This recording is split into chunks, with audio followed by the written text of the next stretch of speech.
So let's complete isomerism within 30 minutes. Before we even talk about isomers, I want to clarify some terms. First is structural formula and second is molecular formula. Structural formula is more descriptive. इसमें हम compound को पूरा का पूरा expand करके लिखते हैं, पर molecular formula is condensed form. इसमें सिर्फ आपको यही पता लगता है कि कंपाउंड में कौन से एलिमेंट्स हैं और कितने हैं. तो एक होता है स्ट्रक्चरल फार्मूला और एक होता है मॉलिक्यूलर फार्मूला. अब करते हैं isomers. So what are isomers? Look at these compounds. First one is CH2CH2CHO. This is CH3COCH3. दोनों का स्ट्रक्चरल फार्मूला डिफरेंट है, पर इन दोनों का मॉलिक्यूलर फार्मूला सेम है. First one is C3H6O and the second one is also C3H6O. दोनों का structural formula different है बट मॉलिक्यूलर फार्मूला सेम. ऐसे कंपाउंड को हम कहते हैं isomers. So the first one is chain isomerism. Let's make the chain isomers of pentane. तो सबसे पहले तो एक नॉर्मल पेंटेन ड्रॉ करते हैं. तो इसमें कोई भी ब्रांचिंग नहीं है, पर अब एक कार्बन को उठा के इधर रख दो. तो अभी भी इसमें 5 कार्बन हैं और इसमें टोटल हाइड्रोजन्स हैं 12. So nothing changed. पहले भी ये था C5H12 और अभी भी ये है C5H12. अब एक और कार्बन पिक करो और उसे भी चेन पे लगा दो. So this is our main chain and these are side chains. तो इस वाले कंपाउंड में मेन चेन में है 3 कार्बन और साइड चेन में है 2 कार्बन. सो अगेन इस बार भी कंपाउंड में 5 कार्बन हैं और hydrogen again 12. Apart from it, there are no possible arrangements. But still, let's try to make some more. So, इस वाले कंपाउंड को पिक करते हैं. इसमें 4 कार्बन हैं और एक मिथाइल. अब मैं मिथाइल की पोजीशन को शिफ्ट करता हूँ. सो मिथाइल की पोजीशन शिफ्ट हो गई. If I place it here, nothing is going to change. अब दोनों की नेमिंग करते हैं. So the first one is called 2-methyl butane and the second one is also called 2-methyl butane. तो इसका ये मतलब हुआ कि इस शिफ्टिंग से कोई डिफरेंट कंपाउंड बन के नहीं आया. सो दोनों के दोनों सेम ही है. नाउ पुट मिथाइल हियर और here like this. So both of them will be treated as a normal carbon chain with 5 carbon just like the first one. ये वाला भी एक नॉर्मल पेंटेन है एंड ये वाला भी एक नॉर्मल पेंटेन है. सो दोनों के दोनों सेम ही है. So out of all the structure we made right now, nothing different came. So there are only 3 possible chain isomers for C5H12. So this one is pentane and this one is 2-methyl butane and this one is 2,2 dimethyl propane. If you don't know how to name these compound, you can see IUPAC naming video here. हमने इस video में पूरी की पूरी IUPAC naming cover की है. Chain isomers में सिर्फ कार्बन्स के अरेंजमेंट में डिफरेंस आता है, पर मॉलिक्यूलर फॉर्मूला सेम ही रहता है. Now the next one is position isomerism. So let's understand it with these 2 examples. तो ये है carbon with alcohol functional group. अब इस अल्कोहल को उठा के इधर डाल दो.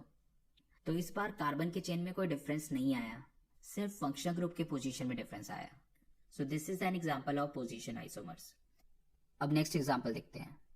अगेन एक कार्बन का चेन और उस पे लगा है एक डबल बॉन्ड. अब इस डबल बॉन्ड को उठा के इधर डाल दो. सो यहाँ पे भी कार्बन चेन में कोई डिफरेंस नहीं आया, सिर्फ और सिर्फ डबल बॉन्ड की पोजीशन में डिफरेंस आया. So again this is an example of position isomerism. तो पोजीशन आइसोमेरिज्म में कार्बन का चेन सेम रहता है, सिर्फ फंक्शनल ग्रुप, डबल बॉन्ड या फिर ट्रिपल बॉन्ड के पोजीशन में डिफरेंस आता है. अब next is metamerism. This is ether and this is ketone. Let's start with them. Ether के दोनों साइड कार्बन चेन्स हैं और कीटोन के भी दोनों साइड कार्बन चेन्स हैं. मेटामेरिज्म इन टाइप के फंक्शनल ग्रुप के साथ होती है. Let's understand it with ketone. So this is ketone. इसके दोनों साइड पे कार्बन चेन्स हैं और दोनों कार्बन चेन्स में 2-2 कार्बन हैं. Now move 1 carbon from left chain and add it to the right chain. अब ईथर के एक साइड है 1 कार्बन वाला चेन और दूसरे साइड है 3 कार्बन वाला chain. Now let's look at there molecular formulas. पहले वाला भी C5H10O और सेकेंड वाला भी C5H10O. So this is a type of isomerism और इसे कहते हैं मेटामेरिज्म. कीटोन और ईथर के अलावा ये फंक्शनल ग्रुप्स भी मेटामेरिज्म शो करते हैं. This is secondary amine and this is थायोईथर. तो मेटामेरिज्म उन कंपाउंड्स में होती है जिनके दोनों साइड कार्बन चेन्स होते हैं. Now look at these metamers of ketone. क्या इन्हें हम मेटामर्स के अलावा भी कुछ कह सकते हैं? Can we call it position isomer? दोनों केस में चेन कंसिस्टेंट है, पर ketone is changing its position. So ketone is showing metamerism as well as position isomerism. So look at metamers of ether. तो क्या इसे हम पोजीशन आइसोमर्स कह सकते हैं? नहीं, क्योंकि पोजीशन आइसोमर में मेन चेन कंसिस्टेंट रहता है, सिर्फ और सिर्फ फंक्शनल ग्रुप की पोजीशन चेंज होती है. पर यहाँ पे अगर आप फंक्शनल ग्रुप की पोजीशन चेंज करोगे तो मेन चेन भी चेंज हो रहा है. ईथर के केस में सिर्फ मेटामेरिज्म हो रहा है, पोजीशन आइसोमेरिज्म नहीं हो रहा. So till now we have done 3 type of isomerism: chain isomerism, position isomerism and metamerism. अब फोर्थ है functional isomerism. Now let's do an example and understand. So हमारे पास यहाँ पे एक कार्बन चेन है और उस पे अल्कोहल ग्रुप लगा है. अब ऑक्सीजन और कार्बन की पोजीशन इंटरचेंज कर दो तो क्या हुआ? अब फंक्शनल ग्रुप अल्कोहल नहीं रहा, now it's ether. Now let's write molecular formula for both. पहले वाले का मॉलिक्यूलर फॉर्मूला है C3H8O और दूसरे वाले का भी मॉलिक्यूलर फॉर्मूला है C3H8O. तो मॉलिक्यूलर फॉर्मूले में कोई डिफरेंस नहीं आया, बट फंक्शनल ग्रुप में डिफरेंस आया क्योंकि दोनों आइसोमर्स में फंक्शनल ग्रुप डिफरेंट है, so it's called functional isomers. So this is the first set of functional isomer, alcohol and ether. Let's do all other set of functional isomer, carboxylic and ester. So this is a normal compound with carboxylic functional group. अब CO जैसा है वैसे ही रहने दो, सिर्फ एक methyl को hydrogen के साथ रिप्लेस कर दो. तो अब क्या हुआ? This is no longer a carboxylic group. This is COO with a alkyl. तो अब इसे हम carboxylic acid नहीं कहेंगे. Now this is called ester. और दोबारा अगर इनके मॉलिक्यूलर फॉर्मूलेज लिखोगे then they will be same. दोनों में 3 कार्बन्स, 2 ऑक्सीजन, 6 हाइड्रोजन हैं. So the first one is C3H6O2 and the second one is also C3H6O2. So carboxylic और ester, this is an example of functional isomer. Next is aldehyde and ketone. So this is an organic compound with aldehyde. बिल्कुल पिछले example की तरह अब hydrogen को methyl के साथ interchange कर दो तो अब ये एल्डिहाइड नहीं रहा बल्कि कीटोन बन गया. Apart from ketone there are 2 more possible functional isomers for it. So let's make them. आप सिर्फ ये बात ध्यान में रखो, जितने कार्बन इस कंपाउंड में है उतने ही नेक्स्ट कंपाउंड में होने चाहिए, और जितने ऑक्सीजन इधर है उतने ही नेक्स्ट में, और जितने डबल बॉन्ड इधर है उतने ही नेक्स्ट में. And don't worry about hydrogen, it will get balanced by itself by default. इधर है 3 कार्बन्स, सो नेक्स्ट कंपाउंड में भी होने चाहिए 3 कार्बन्स. सो पहले वाले कंपाउंड में था एक डबल बॉन्ड, पर इस कंपाउंड में I will add that double bond between these carbons. तो पहले कंपाउंड्स में था एक oxygen, so I will add 1 OH in this compound. तो इस कंपाउंड में कार्बन्स, डबल बॉन्ड और ऑक्सीजन सभी बैलेंस हो गए. सो अभी तक हमने कार्बन, ऑक्सीजन और डबल बॉन्ड को बैलेंस कर दिया है. Now complete hydrogens in this compound. So this compound is ready. तो इसमें एक अल्कोहल है और साथ में एक डबल बॉन्ड, तो इसे हम कहेंगे unsaturated alcohol. Now as we already know कि अगर अल्कोहल बन सकता है तो ईथर भी बन सकता है. Interchange position of oxygen and carbon. So this is an ether with double bond. तो इसे कहेंगे हम unsaturated ether. So this is another set of functional isomer, aldehyde, ketone, unsaturated alcohol and unsaturated ether. तो इसका ये मतलब हुआ कि अगर किसी कंपाउंड में कीटोन है तो उस केस में आप एल्डिहाइड, अनसैचुरेटेड अल्कोहल और अनसैचुरेटेड ईथर भी बना सकते हो.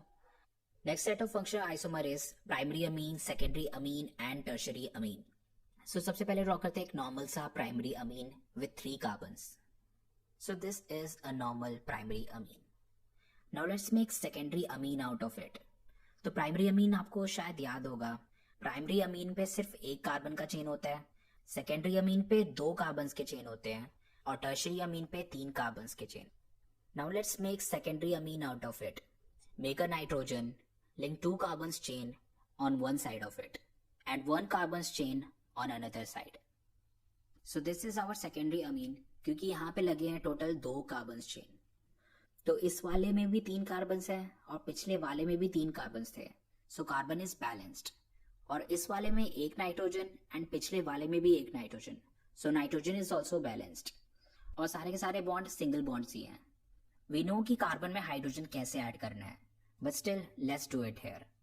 कार्बन के अराउंड टोटल 4 बॉन्ड्स होते हैं, तो इस कार्बन पे एक बॉन्ड पहले से ही है, तो बचे कितने? 3 bonds. This carbon is making these 3 bonds with 3 hydrogens. So add 3 hydrogen on this carbon. अब नेक्स्ट है ये वाला कार्बन। तो इस कार्बन पे 2 बॉन्ड्स पहले से ही है, तो कार्बन के अराउंड चाहिए हमें टोटल 4 बॉन्ड्स, तो अभी भी बचे हैं 2 बॉन्ड्स। और ये कार्बन वो 2 बॉन्ड्स बना रहा है हाइड्रोजन के साथ, सो यहाँ पे लगेंगे टोटल 2 हाइड्रोजन्स।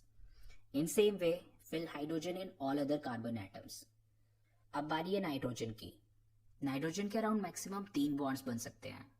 यहाँ पे ऑलरेडी 2 कार्बन चेन्स लगे हैं, तो बचा एक वेकेंट पोजीशन, और ये एक बॉन्ड नाइट्रोजन हाइड्रोजन के साथ बनाएगा, तो ये लगा दिया इस पे हाइड्रोजन। तो ये हो गया complete secondary amine. So primary amine भी बन गया, सेकेंडरी अमीन भी बन गया।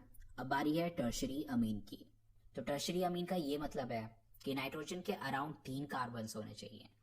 सो नाइट्रोजन के अराउंड एक एक कार्बन लगा दो। सो नाइट्रोजन के अराउंड हो गए ये 3 कार्बन चेन्स। अब इनमें हाइड्रोजन्स कंप्लीट करो, तो हर कार्बन पे लगेंगे 3-3 हाइड्रोजन, और नाइट्रोजन तो ऑलरेडी बैलेंस्ड है ही, तो ये बन गई टर्शरी अमीन। अब बारी है कार्बन, हाइड्रोजन और नाइट्रोजन काउंट करने की। तो तीनों स्ट्रक्चर में टोटल 3 कार्बन हैं, सो राइट C3। सो फर्स्ट वाले स्ट्रक्चर को देखो, इसमें कार्बन पे और नाइट्रोजन पे जितने भी हाइड्रोजन्स हैं उन्हें काउंट करो, तो यहाँ पे है टोटल 9 हाइड्रोजन्स।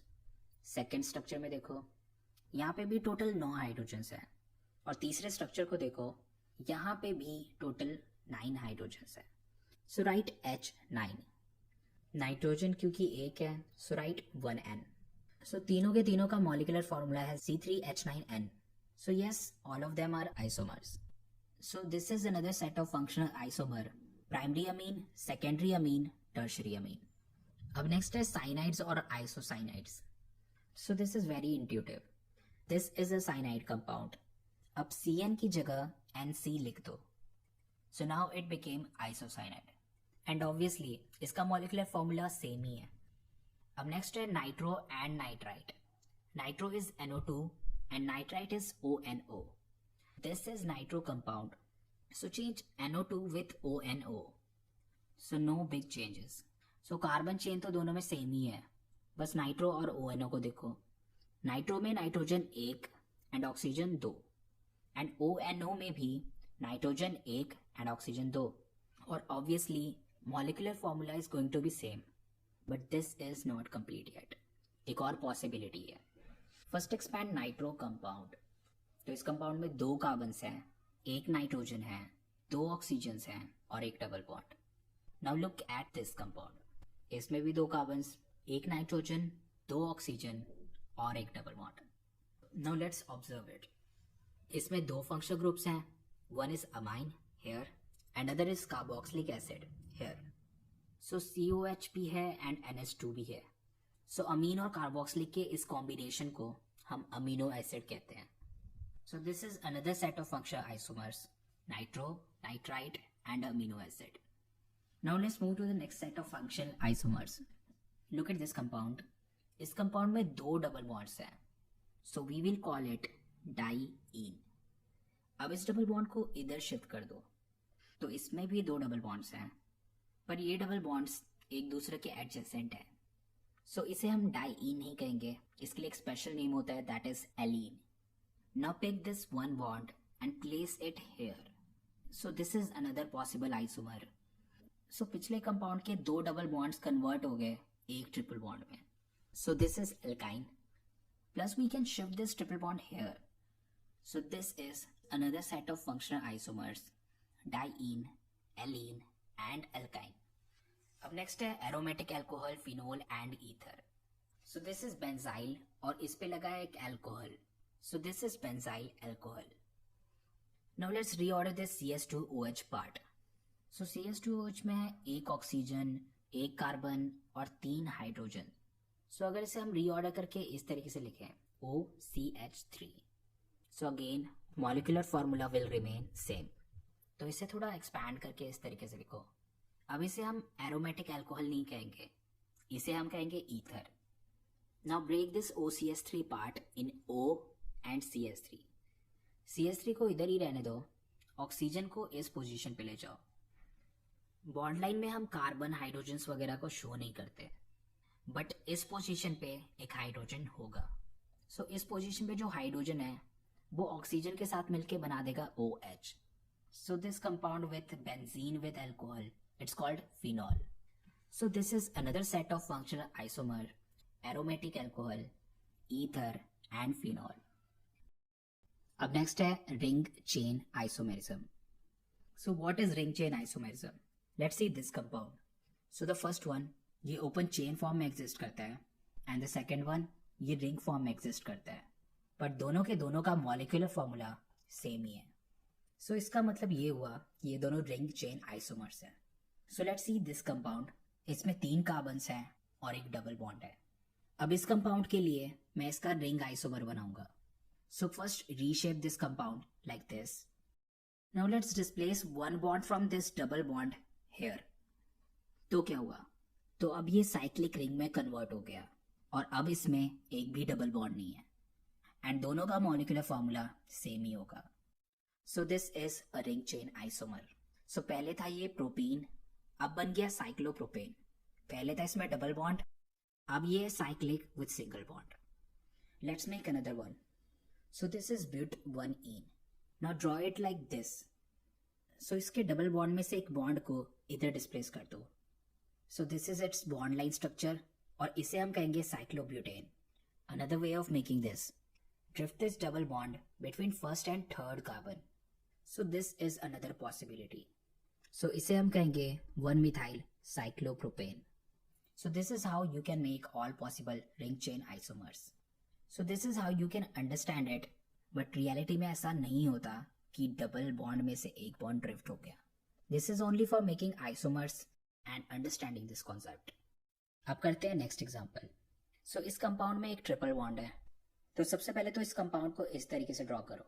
अब ट्रिपल बॉन्ड में से एक बॉन्ड को इस तरीके से ड्रिफ्ट करो। So now again it became a cyclic structure, but इस बारी इस साइक्लिक स्ट्रक्चर में है एक डबल बॉन्ड, और अगर आप इन दोनों का मॉलिक्यूलर फॉर्मूला देखोगे then they will be same.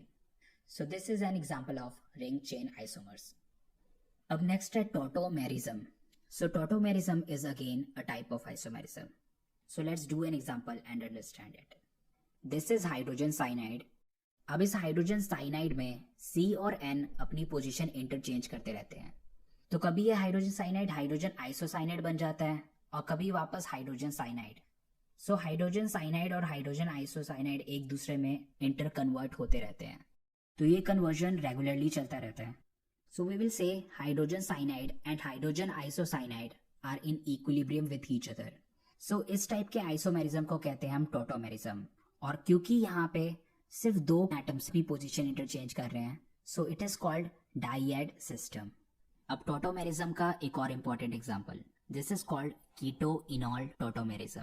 So as you can see this is ketone and this ketone converts into enol form. अब इसे इनॉल फॉर्म इसलिए कहते हैं क्योंकि इसमें एक डबल बॉन्ड है एंड एक अल्कोहल है, सो इट्स इन प्लस ओल इनोल। अब कीटो इनॉल में कन्वर्ट होते रहता है और इनॉल कीटो में कन्वर्ट होते रहता है। सो कीटोन में C और O के बीच में डबल बॉन्ड है, तो CO के बीच में जो डबल बॉन्ड है that drifts toward CC bond. तो कार्बन कार्बन के बीच में एक डबल बॉन्ड आ गया। कार्बन के अराउंड सिर्फ 4 बॉन्ड्स ही होने चाहिए, तो इस कार्बन में टोटल 5 बॉन्ड्स हो गए। सो कार्बन में से एक हाइड्रोजन निकल जाएगा और वो हाइड्रोजन ऑक्सीजन पे चले जाएगा। सो ये वाला हाइड्रोजन कार्बन से शिफ्ट होके ऑक्सीजन पे चले जाएगा। तो इस तरीके से ये बन गया enol structure. So this is enol form. So keto और इनोल दोनों एक साथ कोएग्जिस्ट करते हैं, बट कीटो और इनॉल स्ट्रक्चर में से कीटो ज्यादा बनता है और इनॉल कम बनता है।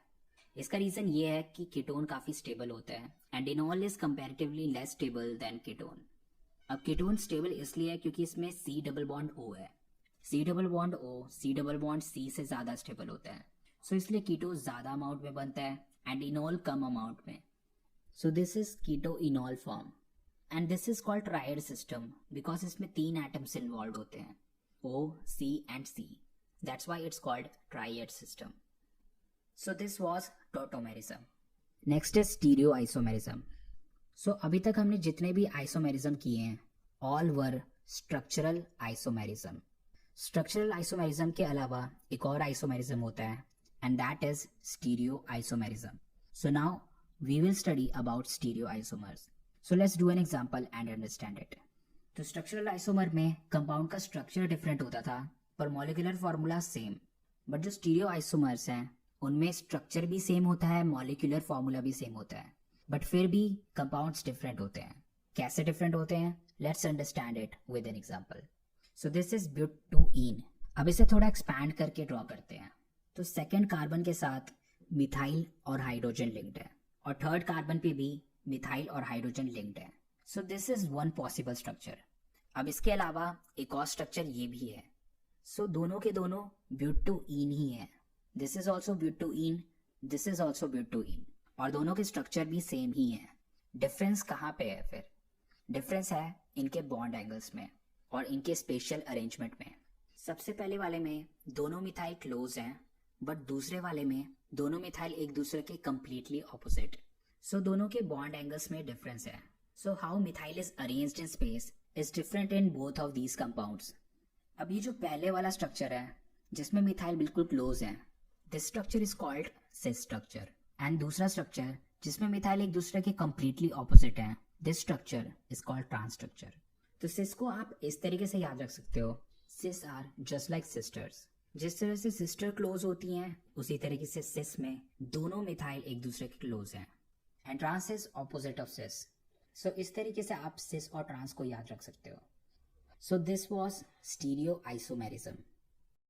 अब last concept, this is DBE यानी कि डबल बॉन्ड इक्विवेलेंट. इस नंबर से हमें यह आइडिया लगता है कि ऑर्गेनिक कंपाउंड में कितने डबल बॉन्ड्स हैं या फिर कितने ट्रिपल बॉन्ड्स हैं और ऑर्गेनिक कंपाउंड में कितने साइक्लिक रिंग्स बनेंगे. सो this is the formula of DBE. इसे आप तब समझोगे जब आप इसे इम्प्लीमेंट करके देखोगे. So let's use it in a compound C3H6O. इस कंपाउंड के हमें आइसोमर्स बनाने हैं तो हमें ये आइडिया तो लग गया होगा कि इस कंपाउंड में कार्बन है, हाइड्रोजन है और ऑक्सीजन है. पर DBE यूज करके हमें ये पता लग जाएगा कि इस कंपाउंड में कितने डबल बॉन्ड या फिर ट्रिपल बॉन्ड होंगे. So I am writing it down. So DBE is equal to half. Now bracket. अब क्योंकि कार्बन यहाँ पे 3 है so write 3 and now put a bracket. Carbon की वैलेंसी है 4 so write 4. Now subtract 2 from it. तो शायद आपको आइडिया लग गया हो. Now we have to do same thing for all other atoms. अब नेक्स्ट है हाइड्रोजन. यहाँ पे टोटल हाइड्रोजन है 6 सो राइट 6. हाइड्रोजन की वैलेंसी होती है 1 so write 1. Now subtract 2. Now we have to do same thing for oxygen. यहाँ पे है सिर्फ एक ही ऑक्सीजन सो राइट 1. ऑक्सीजन की वैलेंसी होती है 2 so write 2 and then again subtract 2. Now bracket close. Now add +1 and now solve it. So DBE is equal to 1. So DBE अगर 1 आए तो इसका ये मतलब है कि कंपाउंड में सिर्फ एक डबल बॉन्ड होगा. So it can be CC double bond और it can be CO double bond. तो कार्बन और ऑक्सीजन के बीच में डबल बॉन्ड किन किन फंक्शनल ग्रुप्स में आता है? So first one is aldehyde and second is ketone and third is carboxylic. But carboxylic में दो ऑक्सीजन है बट इस कंपाउंड में C3H6O में सिर्फ एक ही ऑक्सीजन है. इसका मतलब C3H6O एल्डिहाइड बना सकता है, कीटोन बना सकता है पर कार्बोक्सिलिक नहीं बना सकता. So this can be C3H6O and this can be C3H6O. So first one is aldehyde and other is ketone. तो ये बन गए 2 आइसोमर्स. तो अब देखते हैं CC डबल बॉन्ड वाले आइसोमर्स. सो पहला वन है CC double bond plus alcohol. And second one is CC double bond with ether. So you may have already guessed, this is the set we have already discussed. Aldehyde, ketone, unsaturated alcohol plus unsaturated ether. तो हमने C3H6O के जितने भी possible functional isomers हैं हमने वो बना लिए. अब कीटोन और ईथर को देखो तो हमें पता है कि कीटोन और ईथर मेटामेरिज्म और पोजीशन आइसोमेरिज्म भी शो करता है. बट क्योंकि इस कंपाउंड का साइज काफ़ी छोटा है तो इससे कोई नया मेटामर भी नहीं बनेगा ना ही कोई नया position isomer. Now what about alcohol? Alcohol भी पोजीशन आइसोमर शो करता है, so put alcohol here, so this is another possible isomer. Now next question, क्या ये रिंग चेन आइसोमर शो कर सकता है?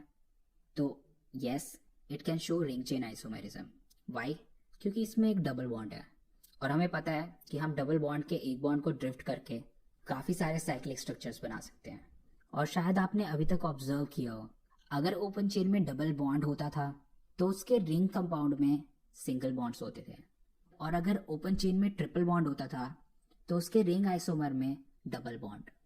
तो क्योंकि यहाँ पे ओपन चेन पे डबल बॉन्ड है तो हमारे रिंग आइसोमर में सिर्फ सिंगल बॉन्ड्स होने चाहिए। तो पहली पॉसिबिलिटी ये है कि 3 कार्बन का साइक्लिक रिंग बने और उस पे OH लगे, या फिर 3 कार्बन्स और ऑक्सीजन का एक cyclic ring. So these are all possible set of ring isomers that it can make. So let's expand them. Now write molecular formula of both of them. So पहले वाला भी C3H6O और दूसरे वाला भी C3H6O। So yes, we have made correct isomers. So finally we have made all possible type of ring chain isomer for C3H6O. So अगर DBE1 आता है तो इसका ये मतलब है कि कंपाउंड में सिर्फ एक डबल बॉन्ड होगा, और अगर कंपाउंड में एक डबल बॉन्ड है so it can also make a cyclic ring. और अगर DBE2 आता है तो इसका ये मतलब है कि कंपाउंड में 2 डबल बॉन्ड्स पॉसिबल हैं, और अगर 2 डबल बॉन्ड्स हैं so it is diene. Diene है तो एल्काइन भी बन सकता है। सो इस केस में अगर डबल बॉन्ड में से हम एक बॉन्ड को शिफ्ट कर दें so it can also make triple bond, जैसा कि हमने पहले भी डिस्कस किया हुआ है।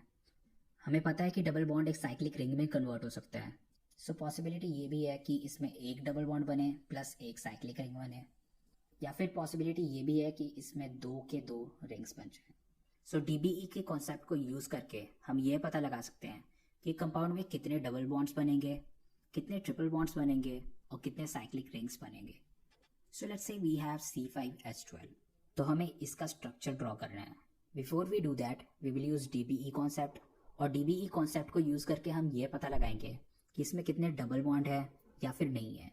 बट क्या इससे भी कोई सिंपल आइडिया है?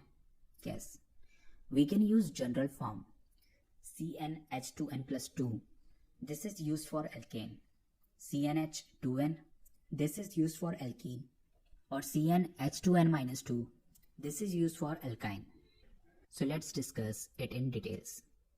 Alkane, alkene, alkyne तो आपको पता ही होगा। एल्केन में सारे बॉन्ड सिंगल बॉन्ड्स होते हैं। एल्कीन मीन्स कंपाउंड में डबल बॉन्ड है, और एल्काइन मीन्स कंपाउंड में एक ट्रिपल बॉन्ड है। सो एल्केन का जनरल फॉर्मूला है CnH2n+2, यानी अगर हमारे पास कार्बन N है तो इसका ये मतलब हुआ कि हमारे पास हाइड्रोजन होंगे 2n+2। सो जैसे कि मान लो कि हमारे पास कार्बन 5 है तो हाइड्रोजन होंगे 2 × 5 + 2 यानी कि 12। तो C5H12 this is in the form of CnH2n+2, यानी कि इट इज एन एल्केन, और एल्केन का मतलब कि इसमें सारे के सारे बॉन्ड्स सिंगल होंगे। सो it is actually a normal pentane with 5 carbons. अब ये चीज़ आपको कब काम आएगी? मान लो कि आपसे पूछा गया कि how many isomers C5H12 can make, तो C5H12 is in CnH2n+2 form, यानी कि it's a normal pentane. It's not pentene और पेंटाइन, इट्स पेंटेन। तो आपने पहले पेंटेन ड्रॉ कर लिया, अब इसके बाद इसके आप जितने भी आइसोमर्स हैं वो ड्रॉ करो। एंड क्योंकि हमने पेंटेन के आइसोमर्स वीडियो के बिल्कुल ही बिगनिंग में कंप्लीट किए थे, so we are not going to do it again here. इसी तरह C5H10, तो कार्बन अगर 5 है तो हाइड्रोजन 10 है, यानी कि हाइड्रोजन कार्बन का 2 गुना है। सो it is in the form of CnH2n, यानी कि ये एक एल्कीन हुआ, यानी कि इसमें एक डबल बॉन्ड होगा। So make a chain of 5 carbon with a double bond. So this is how a basic C5H10 will look like. So isomerism is complete. So that's all about isomerism in shortest time possible. So our next video is going to be about general organic chemistry, which is kind of important for making organic chemistry strong. So don't forget to subscribe. If you like this video, then like and share. I am Sumir Podar and you are watching Play Chemistry.